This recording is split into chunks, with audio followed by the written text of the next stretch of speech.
नमस्कार दोस्तों, स्वागत है आपका अपने चैनल शेयर मार्केट ज्ञान विद नेहा में। आज हम डिस्कस करेंगे स्मॉल कैप के बारे में। बहुत से लोगों को स्मॉल कैप में इन्वेस्ट करने से लगता है डर।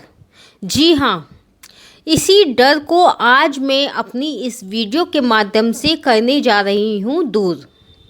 क्योंकि देखिए, स्मॉल कैप में रिस्क तो बहुत है, ये आप सब अच्छे से जानते हैं। ठीक है, इसीलिए आज मैं ये वीडियो आपके लिए लेकर आई हूँ स्मॉल कैप में इन्वेस्ट करने के लिए। इसीलिए आज का वीडियो आपके लिए बहुत ही महत्वपूर्ण है, इसीलिए आप इस वीडियो में अंत तक बने रहिए। जो भी हमारे इस चैनल पर नए हैं वो हमारे इस चैनल को सब्सक्राइब कर लीजिए, जिससे कि इसमें बताई जा रही हर एक पॉइंट को आप अच्छे से समझ सकें। चलिए स्टार्ट करते हैं अपना ये वीडियो। सबसे पहले हम डिफरेंस के बारे में बात करते हैं। क्या डिफरेंस है एसबीआई का स्मॉल कैप फंड में अगर हम इन्वेस्ट करते हैं तो वहाँ पर हमें रिटर्न देखने को मिलता है, वो है 24% के लगभग।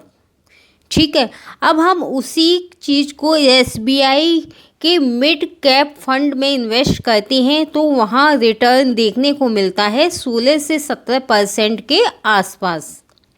ठीक है, अब वहीं लार्ज कैप में अगर हम इन्वेस्ट करते हैं तो हमें वहाँ रिटर्न मिलता है 12% के आसपास। तीनों का डिफरेंस अलग अलग है, लेकिन पैसा किस में डालना चाहिए आज हम इस वीडियो में समझेंगे, इस वीडियो में डिस्कस करेंगे। इस वीडियो को देखने के बाद आपकी सारी टेंशन हो जाएंगी दूर। आपने देखा होगा, जब भी आप ये म्यूचुअल फंड में इन्वेस्ट करते हो तो आपके सामने 3 ऑप्शन खुलते हैं।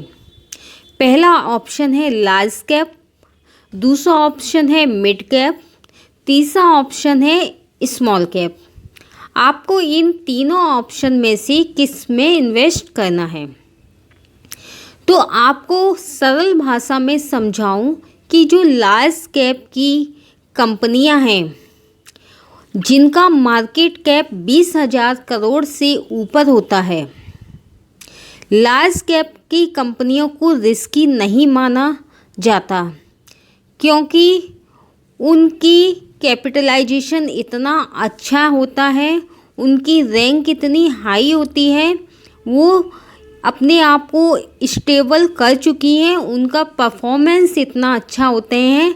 ये सारे टर्म्स आते हैं लार्ज कैप की कंपनियों के अंदर, इसलिए लार्ज कैप की कंपनी को रिस्की नहीं माना जाता। तो ये तो हो गया लार्ज कैप के बारे में। तो अब बात करते हैं मिड कैप की। तो मिड कैप की कंपनियों को एवरेज कंपनियां माना जाता है, क्योंकि इन कंपनियों का जो मार्केट कैप है वो 5,000 करोड़ से लेकर 20,000 करोड़ तक होता है। और ये कंपनियां अपनी इनिशियल फेज से बाहर निकल चुके हैं, और ये वो कंपनियां हैं जिसकी रैंक 100 से लेकर 250 के बीच होती है। ये वो कंपनियां होती हैं जो अपने आप को धीरे धीरे ग्रो कर रहे हैं। तो ये हुई मिड कैप की कंपनी। बात करते हैं स्मॉल कैप कैटेगरी की कंपनी। ये स्मॉल कैप कैटेगरी की कंपनी यह होती हैं जिसका मार्केट कैप 5,000 करोड़ से कम होता है। यह कंपनियां धीरे धीरे अपने आप को ग्रो कर रही होती हैं।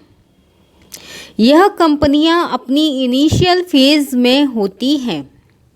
इनके डूबने का चांस भी ज़्यादा होता है, इसीलिए लोगों के अंदर इसको लेकर अलग अलग भ्रांतियाँ फैली हुई हैं कि इसमें पैसा लगाएंगे तो डूब जाएगा, रिस्क ज़्यादा है, और भी जैसा जिसके मन में बैठा हुआ है। अब ये कंपनियां एक समुद्र की लहर की तरह होती हैं। समुद्र में लहर आई तो तेज़ी के साथ आती हैं और तेज़ी के साथ प्रॉफिट देकर चली जाती हैं और फिर कुछ टाइम के लिए नीचे पड़ी रहती हैं। इसी रिस्क को लेकर लोग इसमें इन्वेस्ट नहीं करते। लेकिन मैं आपको बताऊं, अगर आपके पास 5 साल या 10 साल या इससे अधिक का समय है, अगर आप इसमें इन्वेस्ट करना चाहते हैं तो आपको इससे अच्छा रिटर्न कोई भी कंपनी नहीं दे सकती जितना स्मॉल कैप देता है। इसलिए आप इसमें 50 से 60% पैसा लगाकर छोड़ दीजिए।